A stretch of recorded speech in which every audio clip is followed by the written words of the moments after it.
नमस्कार साथियों। जैसा कि आप सब जानते हैं कि आज उत्तर प्रदेश पीसीएस ने अपना एक नोटिफ़िकेशन जारी किया है जो कि 2025 पीसीएस के लिए है ना?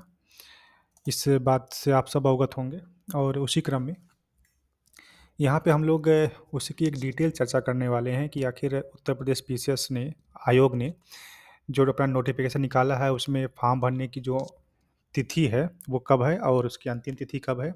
उसका सिलेबस क्या है? तो इन सब बातों पे हम लोग इस क्लास में चर्चा करेंगे, है ना? थोड़ा-सा एक बात और जो कि सबसे इम्पोर्टेंट है कि आयोग ने जो सिलेबस दिया है, उस सिलेबस को हम लोग जब डिकोड करते हैं, तो उसमें हमको क्या-क्या चीज़ें पढ़नी होती हैं, इसको भी हम लोग एक बार देखने का प्रयास करेंगे। जिसको हम लोगों ने एक यूपी पीसीएस मार्गदर्शिका 2025 के नाम से हमारी जो एक संस्थान की तरफ से जो एक बुकलेट आती है, मेधांश आईएएस की तरफ से, तो वो चीज़ें भी इसमें हम लोग डिस्कस करने वाले हैं, ठीक है? तो आइए सबसे पहले हम लोग ये जान लेते हैं कि आज की जो क्लास हमारी है उसमें नोटिफ़िकेशन में क्या-क्या बातें दी गई हैं, ठीक है? तो जैसा कि आप सब यहाँ पे देख पा रहे होंगे कि लिखा हुआ है उत्तर प्रदेश लोक सेवा आयोग और सम्मिलित राज्य प्रवर अधीनस्थ सेवा पीसीएस 25 और सहायक वन संरक्षक, है ना? क्षेत्रीय वन अधिकारी सेवा परीक्षा 2025 का ये नोटिफ़िकेशन है, जिसमें अभी तक जो प्राप्त आवे जो रिक्तियाँ प्राप्त हुई हैं, वो हुई हैं 210 के आसपास, ठीक है? मतलब 200 पद आपके पीसीएस प्रवर के लिए आए हैं, है ना? और जो 10 पद आए हैं, वो आपके जो है क्षेत्रीय वन अधिकारी के लिए आए हैं, ठीक? तो इसके बारे में हम जब जानते हैं, तो जो सबसे पहली बात है, वो यही है कि इसका आवेदन कब से प्रारंभ हो रहा है? तो आवेदन प्रारंभ होने की जो डेट है, वो है 20 फरवरी 2025 और इसकी जो अंतिम तिथि होगी, वो होगी 24 मार्च 2025, ठीक? तो ये 2 बातें हो गई। कि हमारा जो ये फ़ॉर्म है वो कब से अप्लाई होगा और इसकी लास्ट डेट क्या है, ठीक? इसके बाद फिर अगर कुछ लोग ऐसे भी हैं जो ऑनलाइन ट्रांज़ैक्शन नहीं करते हैं, तो उनके लिए अगर वो शुल्क जमा करने वाली बात आती है, तो उनके लिए जो डेट है वो है 2 अप्रैल 2025 तक की, ठीक? आइए जो सबसे बड़ा मुद्दा है कि हम फ़ॉर्म को आखिर भरते कैसे हैं? तो फ़ॉर्म भरने के लिए जो है ओटीआर ज़रूरी है ना? वन टाइम रजिस्ट्रेशन ये अनिवार्य हो गया है पिछले 2-3 सालों से। तो इस बार भी जो है 2025 की जब आप परीक्षा में जब फॉर्म भरेंगे, तो उसके लिए भी ओटीआर ज़रूरी है। इसके बारे में एक बात जो इम्पोर्टेंट बताई गई है कि जब आप अपना ऑनलाइन आवेदन करते हैं ओटीआर के लिए, तो उसके 72 घंटे पूर्व आयोग की जो साइट है उस पर आपको आवेदन करना होगा और उसके बाद जो है 72 घंटे बाद आपका ओटीआर नंबर जनरेट हो पाएगा, ठीक है? तो आप जब भी अपना फॉर्म फिल करें, तो उसके 72 घंटे पहले जो है अपना ओटीआर जो है प्राप्त कर लें और उसके बाद ही जो है फॉर्म भरें।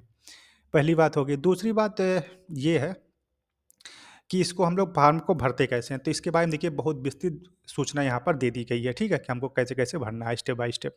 इसको आप लोग अपने हिसाब से एक बार वीडियो को पॉज़ करके देख लीजिएगा और वीडियो के डिस्क्रिप्शन में हम जो है इस नोटिफ़िकेशन की पीडीएफ और ये जो आपको क्लास से जो मिलती है, जो संस्थान से मिलती है, मेधांश आईएएस की तरफ से यूपी पीसीएस मार्गदर्शिका 2025 के बारे में, इसकी जो पीडीएफ है वो हम अपने डिस्क्रिप्शन बॉक्स में डाल देंगे। यहाँ से आप लोग उसको ले सकते हैं, ठीक है? इस मार्गदर्शिका में आपको ये बताया गया है जो आयोग का जो ट्रेंड रहा है उसके बारे में कि अभी तक प्रारंभिक परीक्षाओं में कितने सवाल किस-किस टॉपिक से पूछे गए हैं और दूसरा जो उन्होंने 1 लाइन या 2 लाइन में अपना सिलेबस लिख दिया है उसको हम लोग डिकोड कैसे करते हैं, ठीक है? मतलब उस 1 लाइन के सिलेबस को हम कैसे डिकोड करके सारे कंटेंट को पढ़ सकते हैं, ठीक है? तो सारी बातें जो है इस पीडीएफ में आपको मिल जाएँगी और इस पीडीएफ का लिंक जो है हम अपने डिस्क्रिप्शन बॉक्स में डाल देंगे, ठीक? चलिए, तो आइए आगे देख लेते हैं। तो ये तो बात होगी आपके आवेदन करने की, तो इसके लिए आप लोग इसको थोड़ा-सा पॉज़ करके पढ़ लीजिएगा, तो वहाँ पे आपको जानकारी हो जाएगी, है ना? और उसके बाद एक जो यहाँ पे एक विशेष बात लिखी गई है, उस पे हम थोड़ा-सा हाइलाइट कर दें उसको, कि अभ्यर्थियों द्वारा ऑनलाइन आवेदन करने की अंतिम तिथि, संशोधन तिथि तक ही श्रेणी, उपश्रेणी या डोमिसाइल, लिंग, जन्म तिथि, ईडब्ल्यूएस, क्रीमी लेयर, नाम व पते का जो दावा किया जाएगा वही मान्य होगा। अंतिम तिथि के बाद कोई भी परिवर्तन संबंधी प्रत्यावेदन स्वीकार नहीं होगा। तो कहने का मतलब ये है कि दोस्त अगर आप अपना फॉर्म भरें, तो बहुत ही सावधानीपूर्वक भरें। उसमें आप जो-जो चीज़ें भर रहे हैं वो बिल्कुल सही होनी चाहिए और ऐसा ना हो कि उसके लिए आपको दोबारा प्रत्यावेदन करना पड़े। तो अगर करते हैं तो वह मान्य नहीं होगा। ये बात जो है आयोग ने बहुत पहले ही स्पष्ट कर दी है, ठीक? बाकी और जो बातें हैं, ओटीआर कैसे भरना है, क्या-क्या बातें, वो चीज़ें यहाँ पे लिखी गई हैं। नेक्स्ट हम बात कर लेते हैं इसका आवेदन शुल्क कितना है। तो हर बार की तरह वही ₹100 अपना जो है जनरल के लिए और ₹25 जो है ऑनलाइन प्रक्रिया का। बाकी इसमें जो है ईडब्ल्यूएस वाले भी हैं और अन्य पिछड़ा वर्ग है, मतलब जनरल, ओबीसी और ईडब्ल्यूएस, इन सब के लिए ₹100 आपका फीस है और या ₹25 जो है ऑनलाइन प्रक्रिया का है। बाकी अगर हम बात करें अनुसूचित जाति और अनुसूचित जनजाति के लिए, तो उसमें है ₹40 फीस है और ₹25 जो आपका ऑनलाइन प्रक्रिया, मतलब टोटल ₹65 है। इसी प्रकार से दिव्यांगजनों का है और भूतपूर्व सैनिक हैं उनका भी है ₹65, और महिला हैं, श्रेणी है, ठीक है? इनका भी है, ठीक है? इसके बाद एक आगे बढ़ते हैं, तो हम लोग यहाँ जान लेते हैं कि आखिर रिक्तियों की संख्या कितनी है, जो कि सबसे इम्पोर्टेंट बात है, रिक्तियों की संख्या, है ना? इसमें जो अभी तक अध्याचन प्राप्त हुए हैं, उसमें लगभग 200 पद हैं। देखिए, यहाँ पे लिख दिया गया कि वर्तमान में सम्मिलित राज्य प्रवर अधीनस्थ सेवा परीक्षा 2025 हेतु रिक्तियों की संख्या लगभग 200 है, ठीक है? लगभग 200 है। सहायक वन संरक्षक पद के लिए रिक्तियों की संख्या 10 है, ठीक है? मतलब 200 पद आपके जो पद हैं, वो पीसीएस के लिए हैं, और उसके बाद जो है, जो 10 पद आए हैं, वो आपके अलग से आए हैं वन संरक्षक पद के लिए, ठीक? मतलब सब मिला के 210 पद हैं, अभी तक, फरवरी तक, है ना? और आपकी जो परीक्षा है, वो है 12 अक्टूबर को, तो 12 अक्टूबर तक, है ना? या उसके बाद भी जितने पद आते रहेंगे वैकेंसी के, मतलब जब तक आपकी कंप्लीट होती है, तब तक जितने भी पद आते रहेंगे, वो उसमें जुड़ते रहेंगे, ठीक है ना? ये बातें आपको बतानी थी, और इसके पद कौन-कौन से, इसका जो विवरण देखिए यहाँ से लेकर के यहाँ तक आपका दिया गया है, ठीक है? इसमें कौन-कौन से पद हैं, जैसे डिप्टी कलेक्टर का पद हो गया, है ना? पुलिस उपाधीक्षक का पद हो गया, खंड विकास अधिकारी का देखिए पद, इसी में अब की में इस बार कर दिए हैं, है ना? खंड विकास अधिकारी, सहायक संभागीय परिवहन अधिकारी, असिस्टेंट कमिश्नर, तो मतलब इस प्रकार से जो आप यहाँ पे देख पा रहे हैं, इतने सारे पद जो हैं इसमें दिए गए हैं, ठीक? ये तो बात हो गई रिक्तियों की और पदों की। अगला आपका जो सहायक वन संरक्षक हैं, इनके बारे में देखिए, जो सैलरी वाली बात है, वो बातें यहाँ पे लिखी गई हैं, इसको आप लोग पढ़ लीजिएगा। और रही बात आरक्षण की, तो जैसा आरक्षण पहले मिलता था, उसी प्रकार से यहाँ पर दिया गया है ना? और ईडब्ल्यूएस के बारे में जो बातें चल रही हैं, जैसा कि आप सब जानते हैं कि मध्य प्रदेश हाई कोर्ट ने जो है एक आदेश जारी किया कि 5 साल का रिलैक्सेशन वाला, है ना? ईडब्ल्यूएस के लिए। तो वो बातें अभी कोर्ट के निर्णय के अधीन है, और जैसा भी होता है उसके बारे में हम लोग आगे चर्चा करेंगे। मगर फिलहाल जो यहाँ पर है, वो यहाँ पे लिखा गया है, ठीक? और उसके बाद हाँ, एक जो बात है कि इसमें जो है कि पदों के नाम क्या, पद नाम क्या-क्या, थोड़ा-सा इसको हम लोग जान लेते हैं। जैसे जो पहला पद है, वो है जिला प्रशासनिक अधिकारी, ठीक? उसके बाद दूसरा है श्रम परिवर्तन अधिकारी, तीसरा है खाद्य सुरक्षा अधिकारी, चौथा हमारा है सहायक निदेशक ज्येष्ठ प्रवक्ता जिला लेखा परीक्षक अधिकारी, स्थानीय निधि लेखा परीक्षक अधिकारी, और उपनिबंधक है, और जिला एवं स्वास्थ्य है। अच्छा, ये सब जो पद आपको मैं बता रहा हूँ, ये सब स्पेशल रिक्रूटमेंट है, ठीक है? जो नॉर्मल है पद हैं, जैसे आपका डिप्टी कलेक्टर हो गया, मतलब जिसको हम लोग एसडीएम बोलते हैं, या पुलिस उपाधीक्षक हो गया, इन सब पदों के बाद जो स्पेशल वैकेंसीज होती हैं, जिनके लिए एक विशेष तैयारी की आवश्यकता होती है, या किसी विशेष सब्जेक्ट की आवश्यकता होती है, वो पद यहाँ पे लिखे गए हैं। जैसे यहाँ पे देखिए, आपने लिखा यहाँ पे देख रहे होंगे जिला प्रशासनिक अधिकारी, है ना? इसमें कह रहा है कि भारत में विधि द्वारा स्थापित किसी विश्वविद्यालय से स्नातकोत्तर उपाधि या सरकार द्वारा उसके समकक्ष प्राप्त कोई उपाधि, मतलब अगर आप लॉ हैं, लॉ से अगर आपने पीजी कर रखा है, तब आप इस पद को भर सकते हैं, ठीक है? दूसरी बात, श्रम परिवर्तन अधिकारी, इसके लिए अगर आप नॉर्मल ग्रेजुएट हैं, ठीक है? और उसमें भी अगर आपने अर्थशास्त्र लिया हुआ है, या समाजशास्त्र लिया हुआ है, या वाणिज्य के साथ आपने स्नातक किया है, ठीक है? तब आप श्रम परिवर्तन अधिकारी के लिए फॉर्म भर सकते हैं। नहीं तो नॉर्मल के लिए आपके पास डिप्टी कलेक्टर का पद है, बाकी और सारे पद हैं, ठीक है? इसी प्रकार से अगर आप यहाँ पे देखें खाद्य सुरक्षा अधिकारी, तो इसका भी जो है स्पेशल ये पोस्ट है, और इसके लिए देखिए यहाँ पर लिखा है कि मान्यता प्राप्त किसी विश्वविद्यालय से खाद्य प्रौद्योगिकी या डेयरी प्रौद्योगिकी या जैव प्रौद्योगिकी या तेल प्रौद्योगिकी या कृषि विज्ञान, पशु चिकित्सा विज्ञान या जैव रसायन विज्ञान या सूक्ष्म जीव विज्ञान में स्नातक की उपाधि, या रसायन विज्ञान में स्नातकोत्तर मतलब पीजी की उपाधि अगर आपके पास है, तो आप जो है इसका फॉर्म भर सकते हैं, ठीक है? इस पद के लिए अप्लाई कर सकते हैं। बाकी तो आप अगर नॉर्मल ग्रेजुएट हैं, तब भी आप फॉर्म भर सकते हैं, ठीक है? लेकिन ये जो मैं आपको पद बता रहा हूँ, ये सब एक विशेष विशेष जो विषय हैं उनके लिए हैं, ठीक है? तो इसी प्रकार से आपका जो ये है चौथा वाला है, यह भी देखिए आपका जो लोग लॉ से हैं, ठीक है? एलएलबी वाले हैं उनके लिए है, ठीक? उपनिबंधक का पद होता है, यह भी जो लॉ के से स्नातक होते हैं उनके लिए है।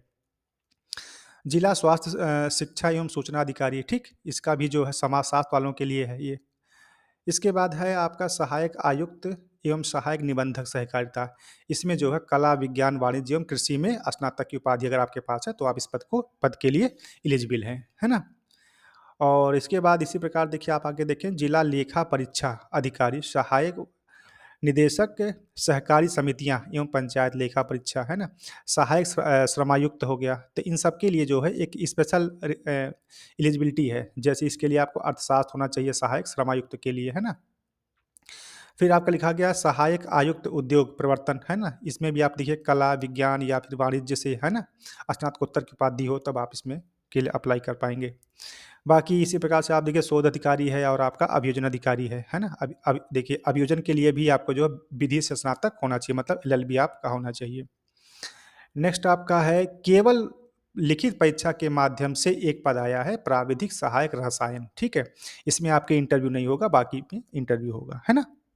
चलिए, तो ये कुछ बातें हो गई।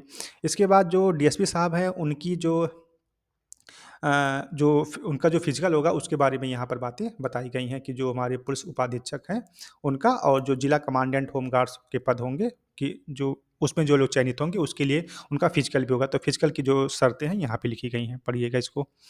इसके बाद अधीक्षक साहब हैं, आबकारी निरीक्षक हैं, उपकारापाल हैं और जिला युवा कल्याण एवं प्रादेशिक विकास दल अधिकारी, इनकी भी जो फिजिकल होगा उसके बारे में यहाँ पे लिखा गया है, ठीक।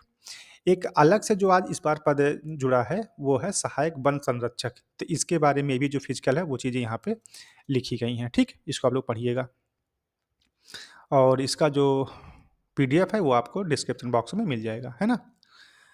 इसके बाद एक बात और लिखी गई है कि ये जो आपका पेपर होगा लिखित वाला ये जो सहायक वन संरक्षक वाले पद हैं, इनके लिए जो जो इसकी मुख्य परीक्षा होगी पीसीएस की, उस मुख्य परीक्षा के अलग से इनका पेपर होगा। मतलब पीसीएस का जो मेंस होगा वो अलग होगा और जो आपका सहायक वन संरक्षक का पद है इसके लिए मेंस अलग होगा, ठीक? इस बात का ध्यान रखिएगा, है ना?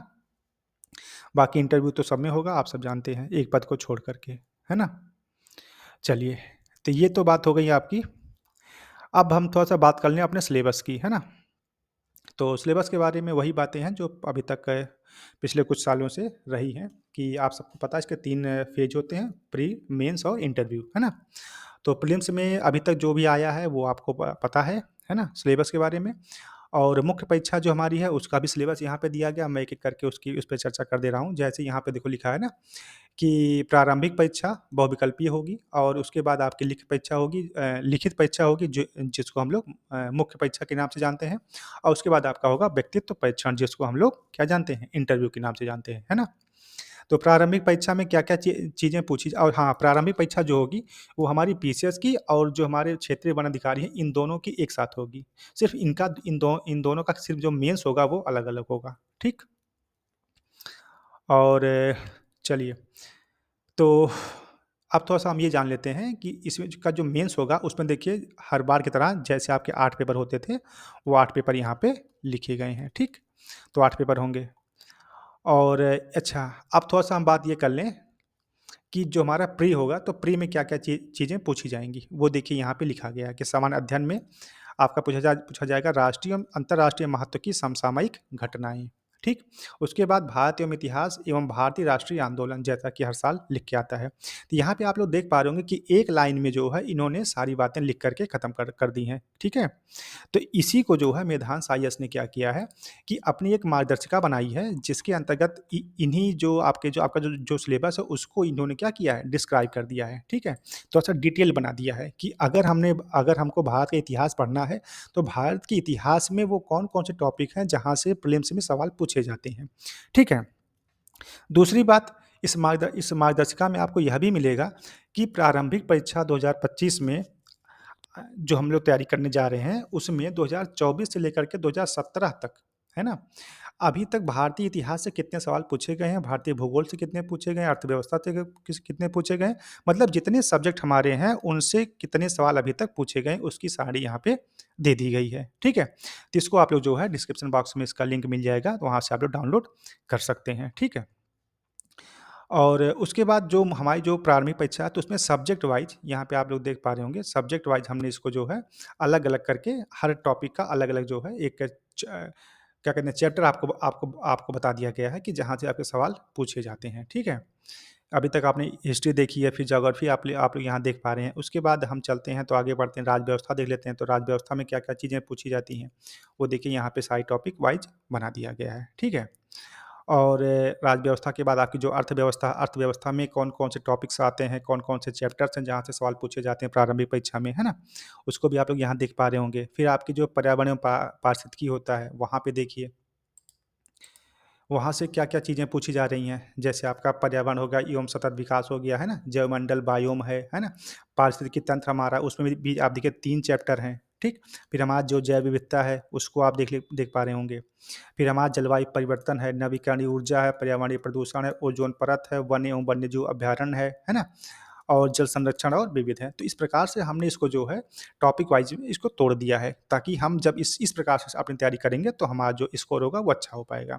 फिर सामान्य विज्ञान की बात कर लेते हैं तो भौतिक हो गया, है ना? रसायन हो गया और हमारा जो बायो होगा, ठीक?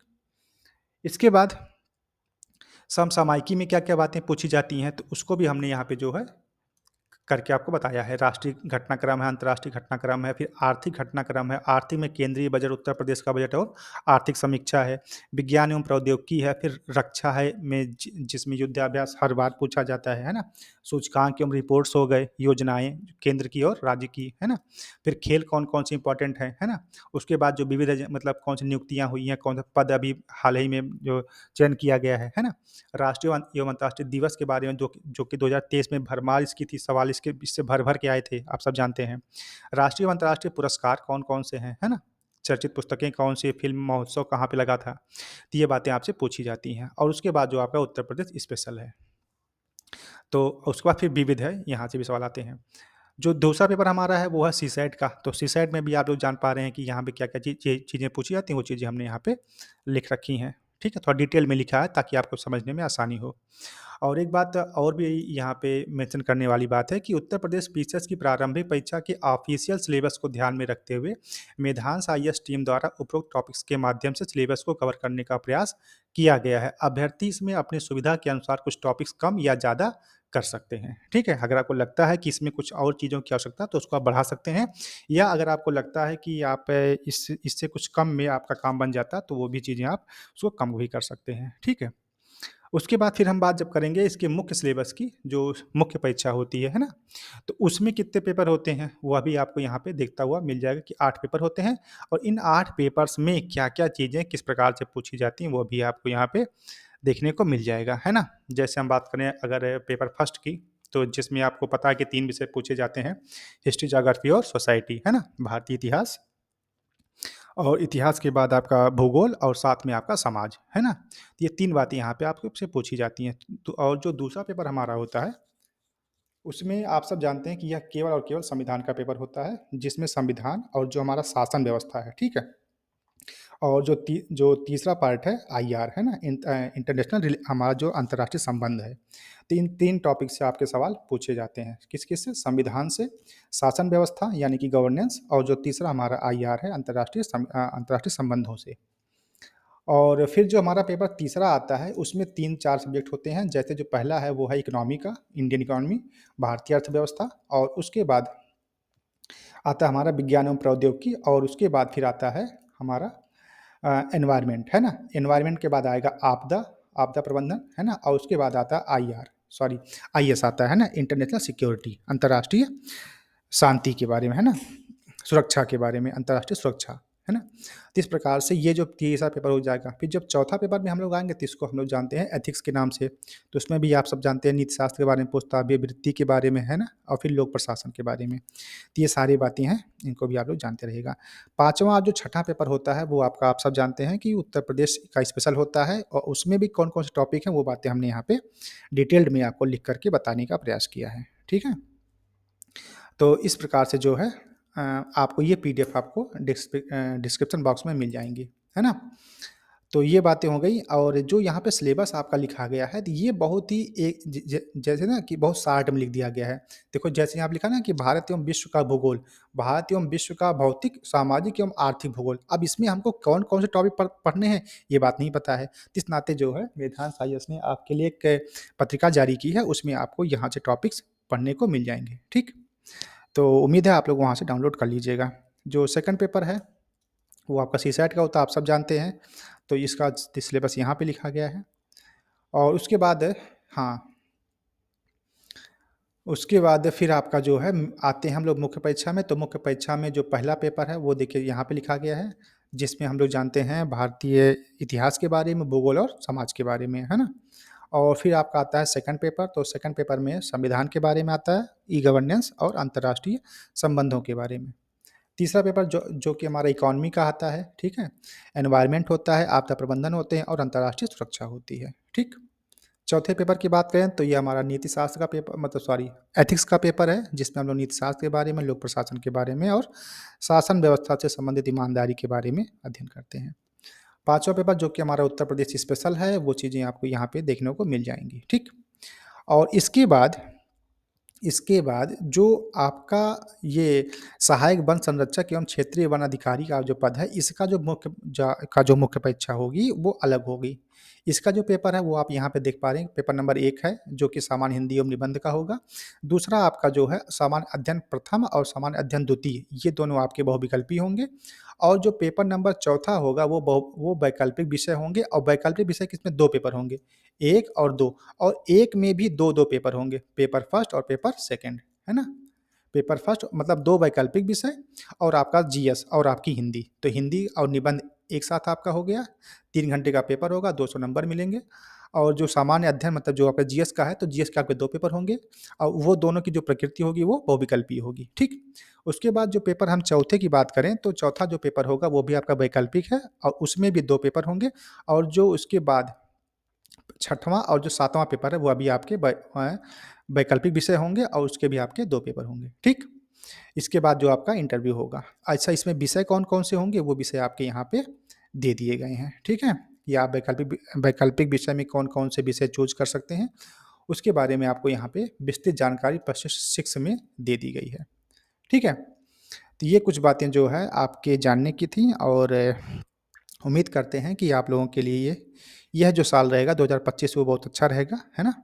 और हमारी तरफ से बहुत सारी शुभकामनाएँ आपको हैं। आप लोग तैयारी करिए और अगर आपको कोई डाउट है या कुछ कुछ बात ना समझ में आई हो, कुछ पूछना चाहते हो, तो आप लोग कमेंट बॉक्स में पूछ सकते हैं, ठीक है? तो ठीक है दोस्त, आज के लिए इतना ही रखते हैं, बाकी चीज़ें कल देखते हैं, है ना? धन्यवाद।